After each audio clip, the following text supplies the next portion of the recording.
Привет!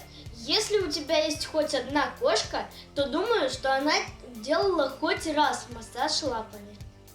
Сегодня мы обсудим одну гипотезу, почему коты делают вам массаж. Поехали!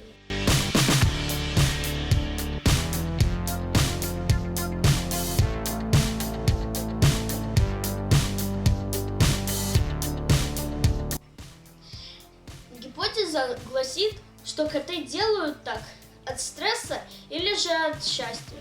Когда коты еще маленькие котята, они топчут лапками маму, и им достается больше молока.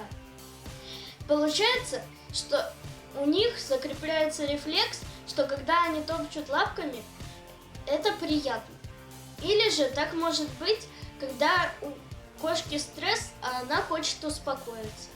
Также коты могут помогать так хозяевам. Когда я плачу, наши коты приходят ко мне и садятся. Если могут, залезают на ручки и начинают топтать меня. Это иногда успокаивает. А ваши коты делают вам массаж лапками? Пишите в комментариях. Всем пока, до скорых встреч в новых видео.